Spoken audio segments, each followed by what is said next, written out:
Support comes from Missouri Forest Products Association, committed to sustainable and sound conservation of the state's forests, which support more than 41,000 Missouri jobs, resulting in a $10 billion industry. ChooseWood.com. From St. Louis Public Radio. This is St. Louis on the Air. There has been a lot of money that has been put into these problems across the region. Do you think that money has been put in the wrong buckets? Yes. There are a lot of people who use drugs that don't have problems. But when people talk about drug users and substance abuse, they think of a person with bad morals, right? Yeah. Who's engaging in bad behavior. And if we can't navigate that, what do you think about the individual who's in that system? So one big takeaway, our system is it's horrible. Those basic survival needs, those are the words that continue to come up in these focus groups. I'm Sarah Fensky.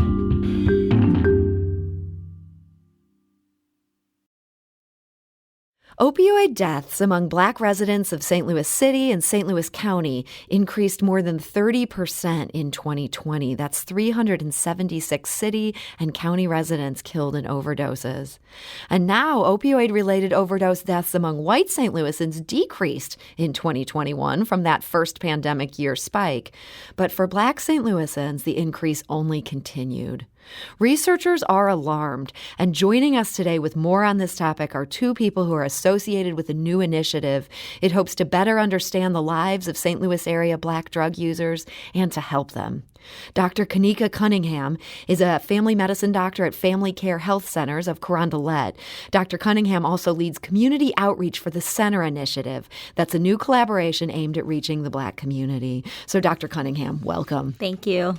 And we're also joined today by Devin Banks. She is an assistant professor of clinical psychology at the University of Missouri St. Louis and the director of UMSL's Racial Equity and Addiction Across the Lifespan Lab, also called the REAL Lab. And she leads the research arm of the Center Initiative. Devin, welcome. Thank you for having me. So, Devin, you've said that this Center Initiative that we're going to talk about today exists because of these worrisome trends that I shared some numbers about. And I understand there are some new numbers in this that just came out this morning. What are they telling us? That's right. So what they're telling us is that the increases in death among Black St. Louisans continue to rise, disproportionate to those of non-Black St. Louisans. So specifically in the city and the county combined in 2021, deaths among Black St. Louisans increased about 7%, while they decreased 7% among white residents in the city and county. So Overall, over the last 5 years, when you take the last 6 years into account, that's about a 530% increase in overdose death among Black residents compared to about half that in white residents. A more than 500% increase? Over the past 6 years, that's right. I mean, that's a number that it makes me stop in my tracks, Dr. Cunningham. Yeah, no, I agree. And if we look back, the last 5 years, as Dr. Banks was saying, that we've seen this steady increase among, unfortunately, our Black males, but also our Black females as well.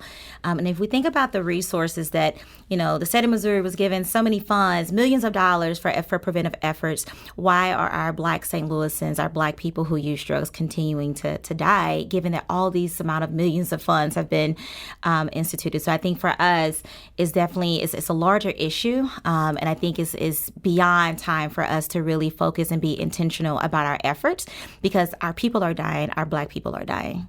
And I know there was this real fear, 2020, this is this terrible year, society got upended, of course we're going to have to see a spike.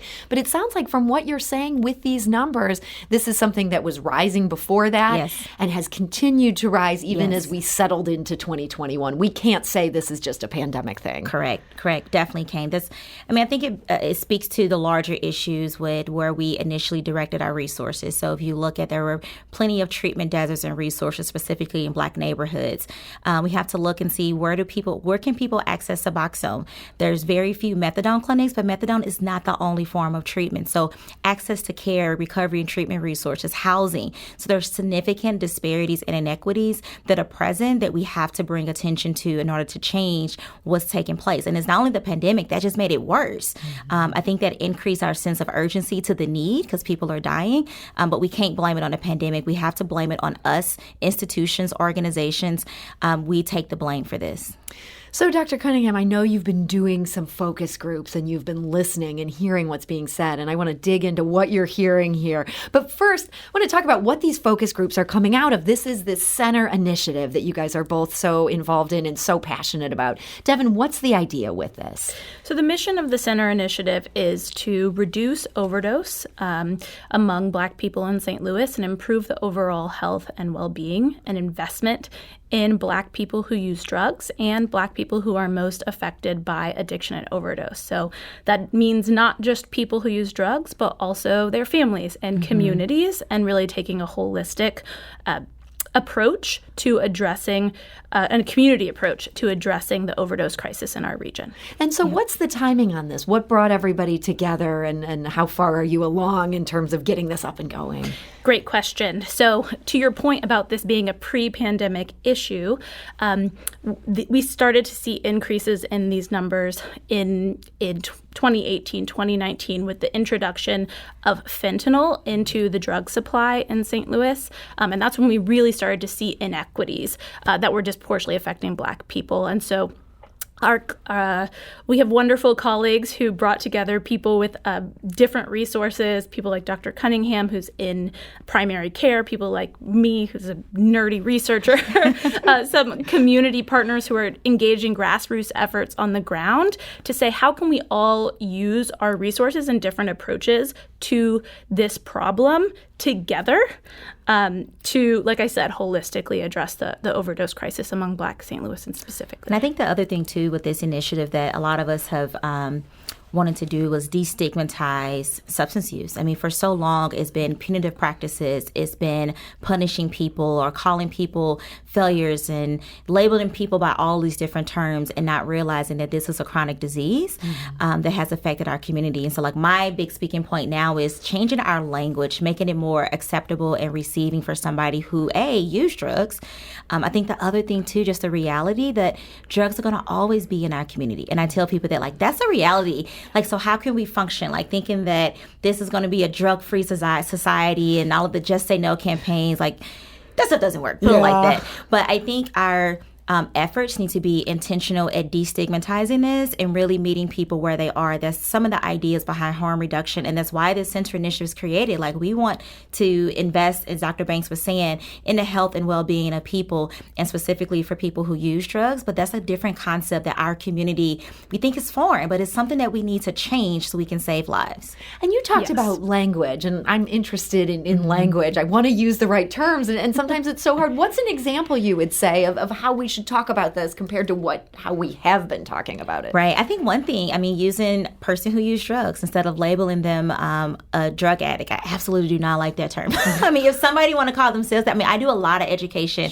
one-on-one in the office about how that word itself is so full of stigma, but saying something as a person who uses drugs, that's very different than saying a drug addict. If you hear that word, it's just kind of like you think of all these different degrading type things, and you take away that human factor that's in that part. So that would be one thing that I'm a big stickler on, is just like getting rid of that word and just say this is a person who uses drugs, and saying opioid use disorder, and not, certain terms. I don't like crackhead, crack cocaine. Like, those are like those words that just kind of like makes me fiery on the inside. Totally. But those would be two things. And Dr. Banks, I think you may have some words too that you like. Substance abuse. It used to be a medical diagnosis, so I understand that we struggle with that, getting over some old terms that used to be okay. But substance abuse is very stigmatizing. Yes. So there are a lot of people who use drugs that don't have problems. But when people talk about drug users and substance abuse, they think of a person with bad morals, right? Yeah. Who's engaging in bad behavior. And substance use by itself is not necessarily bad behavior. And it's the intersection of substance use and a whole bunch of other things that happen in people's lives that lead to substance use disorder or addiction. And so substance abuse just doesn't, it is very stigmatizing, and it suggests that people are abusing or doing something wrong and doesn't take into consideration that this is a disorder and a disease that has a lot of underlying conditions, like, for example, trauma. Yeah. No, that makes sense. And those, I think, it's a wake-up call for us all to continue to think about our language. Some of those things that, it sounds so official. I'm not calling someone a crack addict. I'm saying they're a drug addict. It's like, no, that's still, you're putting their addiction front and center. It's not something that detaches from the person. You also talked about harm reduction. Yes. This is something that is a big part of this center initiative. Tell us what that is, how that works on a practical level. Yes, I love talking about harm reduction. I think I shock my patients when I talk about harm reduction. So harm reduction, just very simple, is meeting somebody where they are. And I think this idea of, achieving recovery, what does that look like for the individual? So a lot of times we try to put our own, ones and twos in there about what we think recovery is. So for some patients I take care of, recovery could be, no longer using IV, but snorting. Recovery could be very different things to that individual, but it's meeting someone where they are, wherever they are on their process. It's meeting them with it. So a lot of my counseling, like in practice, when I'm seeing patients in the clinic, I talk to people about, different strategies, things that you can use so that you won't overdose and die. I want to see you back next week, a few weeks after that. One thing with a chronic disease that I would say that majority of the times there would be recurrence of use. When somebody come in, you may not think, even though they're coming to treatment, to have this idea that somebody's going to, get started on treatment, never use again. Like that's unrealistic. So it's educating people, knowing that that's a possibility that could happen, and it could just be somebody just want to use. How can I educate you to stay alive? So harm reduction tips, safe use tips. I prefer, if you do return to use a smaller amount. Get fentanyl testing strips. There are people who primarily like cocaine or methamphetamine. And as Dr. Banks was hinting to, fentanyl has poisoned our drug supply. So somebody may be buying cocaine and may not know that fentanyl is present, but use a fentanyl testing strips. That way you can make the decision, do I want to throw this out if it's present? What I want to do with this supply? It's a very different approach. But what we've done in the past has not worked because we're continuing to see that people are dying. So all of this we put in place didn't work. So now we need to do something different. And it's all about listening to the voices of the community, to those who use, and educating and teaching somebody, and not, putting somebody in jail for this. So that's the idea, meeting somebody where they are, no matter what path or road that they're on, is meeting the individual where they are with that. So Devin, you're on the research side of this. Do we know that these harm reduction strategies can work, that they can help prevent some overdose deaths that we would otherwise see? Absolutely. The harm reduction strategies have been in the past few years shown to be very efficacious. At the end of the day, naloxone or Narcan is a life-saving drug and is very effective for reducing overdose. So I think recently the CDC actually recommended that the average American carry Narcan, either have it in their medicine cabinet or in their vehicle, because it is just as important in this day and age as having a mask to prevent this public health crisis. More people in St. Louis City died in 2020 of a drug-related overdose than of COVID-19. Yeah. And 422 Black men alone died in St. Louis City, which was more than dumber deaths of COVID-19. Wow. Right. And so when you compare the public health response in the city to COVID-19, I'm not saying we shouldn't have had a large public health response, but where's that large public health response to the overdose crisis as well? Mm-hmm. And so that Narcan, this is a medication that if somebody is overdosing, it can help them survive that overdose. Correct. You're not stopping somebody from using, but you're stopping the part that kills them. Correct. Yeah, correct. We're talking today to Devin Banks. She's an assistant professor of clinical psychology at the University of Missouri St. Louis. She leads the research arm of the Center Initiative that is aiming to help address the just troubling increase in the number of overdoses among Black St. Louisans. We're also joined by Dr. Kanika Cunningham. She's a family medicine doctor at the Family Care Health Centers of Carondelet, and she leads community outreach for that Center Initiative. So, Dr. Cunningham, I alluded to these focus groups that you've been doing. You're talking to individual users. You're listening to people.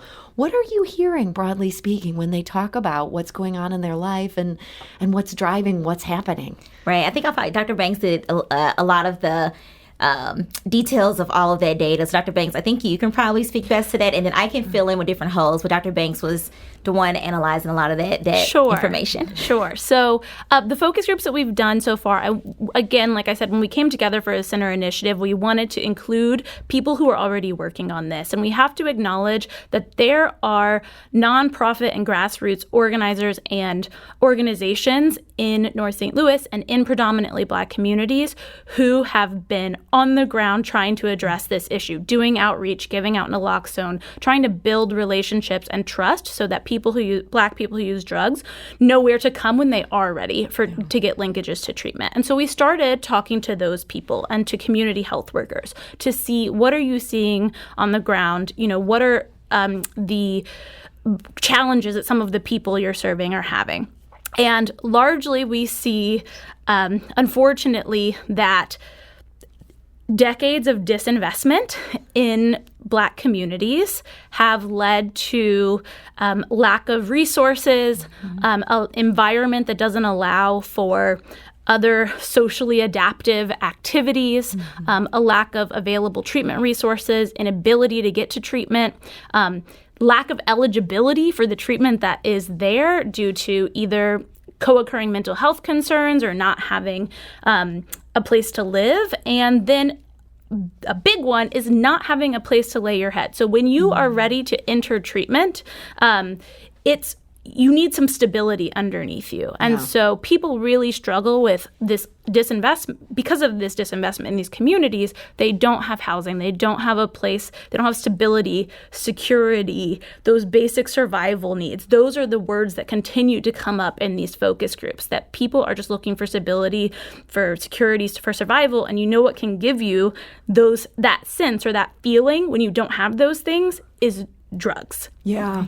And I think the thing, too, with a big takeaway, I know when we first looked at it, is that the systems we have in place are significantly broken, and they have not always been friendly to Black people and specifically to Black people who use drugs. So one big takeaway is just the wildness behind a broken system.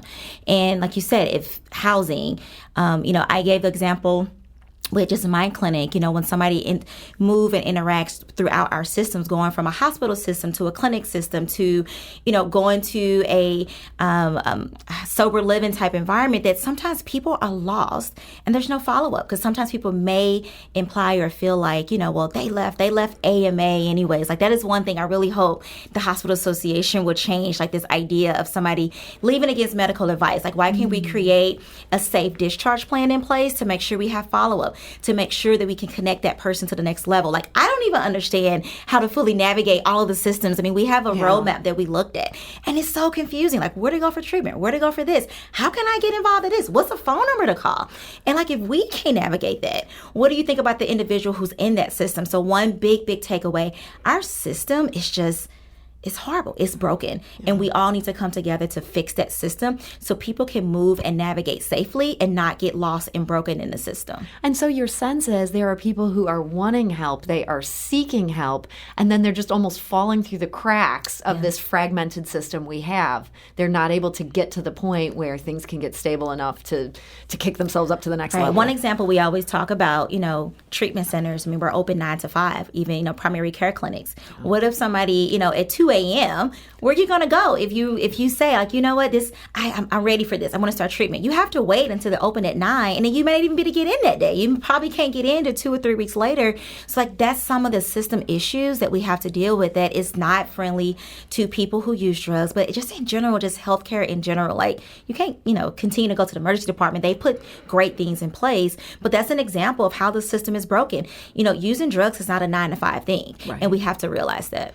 Right. So you're talking about some big systems and, as you say, so broken. How do you begin to go about helping the people in St. Louis who are struggling with this day to day when so much is stacked against them systemically? Yeah, I think it's a dual-pronged approach, right? So like I said, there are organizations who have been working on the ground to try to build trust and meet some of these basic needs that I mentioned aren't being needs, start to instill that sense of security, that sense of social support. And we need to invest in those grassroots efforts. One, we need to invest in them because they're existing, they're Black led, right? They're really focused on trust and relationship building, which is a huge problem. One thing that comes up often is, perhaps Black people don't seek treatment because of medical mistrust, and Tuskegee comes up a lot, right, mm-hmm. as a big example. But it's not just Tuskegee, right, as this old parable. It is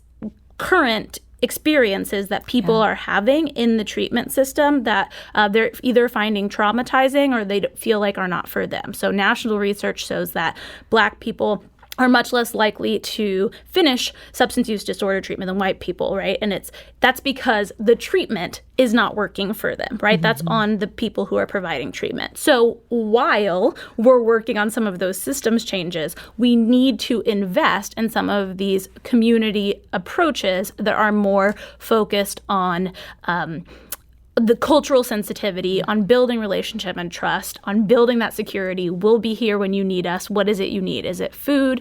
Is it wound care after, drug injection? Is it Narcan because you're concerned, just because you ran out and you want to use, but you just don't want to die. Most people don't want to die. Yeah. Whatever it is, we're here. And we have got to continue to invest in some of these grassroots efforts. And so even at the time that we have seen these numbers go up, and the number of Black people dying is going up every year, there has been a lot of money that has been put into these problems across the region. Do you think that money has been put in the wrong buckets? Yes. Yes, I do. And I think I would say I will like to just give some acknowledgement. I think, unfortunately, it took for so many Black people to die to where it kind of raised the attention at state level, like, we need to do something, which I am grateful for that. Any amount of attention is I'm always grateful for that. But I definitely think that more resources, more money, yes, can be more intentionally focused on the communities and not let it get to this X amount of people overdosing and dying. And so I would say we need to do more. And what we've done is a start, but it's not the end. Definitely we need to do more investment. Yeah, I will say that one way the money has been used well is for broad and extensive naloxone or Narcan distribution, yes. Mm-hmm. Right? Pretty much anybody in Missouri can get Narcan if they want it, and I would suggest that they do so. That is really important just to save lives. There's nothing we can do when someone overdoses and dies we can't do anything for them. Mm-hmm. But if we can save them, or if you, the average person, can save them, then that gives them another chance. So that's one way that the money has been used correctly. However, we've really got to work, like I said, on investing in some of these grassroots efforts if we're going to address racial inequities. And then we also, that might look like investing in the peer workforce, making sure there are peer navigators to help Black people specifically through this very confusing treatment process mm-hmm. that and system that Dr. Cunningham was talking about earlier. Following up when they do leave treatment, because, like I said, treatment disproportionately doesn't serve them, so that they haven't been abstinent for some time and then go back out, use an overdose and die because their tolerance has mm-hmm. gone down. So there's we do need to reconsider some of the investment in the opioid, the dollars that have been coming into Missouri for opioids specifically. And I would think, one thing you were getting at too, just with these systems, just making sure, once you have somebody who interact with our system, making sure that provider, that person who sit in front of them can understand that the person sitting in front of me is not just a Black person. This is a human being who have family members. There's trauma. There's so many different things you have to address. Just on the treatment side, there's so many providers who don't feel comfortable at starting buprenorphine, at increasing to the doses. There's so much fear behind that. When is it appropriate to use Vivitrol? When does somebody may need a referral to methadone? So on that level, there's so much education that needs to be broadly given to all of our providers, not just treatment providers, but primary care doctors that's in this space. Our health centers, I'm going to be biased here, I think that's the next wave at really helping to lift this, because health centers, we are equipped to address the mental wellness needs, to address the social determinants of health with community health workers. So I think this non-traditional idea of not only limiting this and putting all of the earnest on treatment centers, but to also bring in our FQHCs, our community health centers, because it's going to take all of us and not just only one focused group of people, but all of us to be able to come to the table with this. So this is such a big issue, and there are some big things that need to happen here. There are some big things happening, and it's exciting to hear about this initiative. I hope that these new numbers just out today, as much as they're devastating, that they help bring new urgency to these efforts. I want to thank you both for joining us today. Dr. Kanika Cunningham, thank you for joining us. Thank you so much for having me. And Dr. Cunningham leads community outreach for the Center Initiative. She's also a family medicine doctor at Family Care Health Centers of Carondelet. And Devin Banks, thank you for joining us. Thank you. And Devin is director of UMSL's Racial Equity and Addiction Across the Lifespan Lab. That's the real lab, and leader of the research arm of the Center Initiative. You can see centerstl.org for more information on that initiative.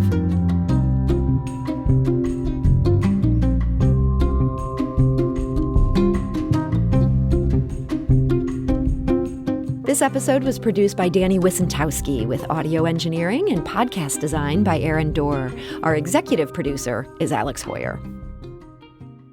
St. Louis on the Air is a production of St. Louis Public Radio. Understanding starts here. If you learned something new from today's episode, consider leaving us a review and rating on Apple Podcasts on the App Store. It's the easiest way to help people discover our show. We appreciate it. Thank you. St. Louis Public Radio is a member-supported service of the University of Missouri, St. Louis.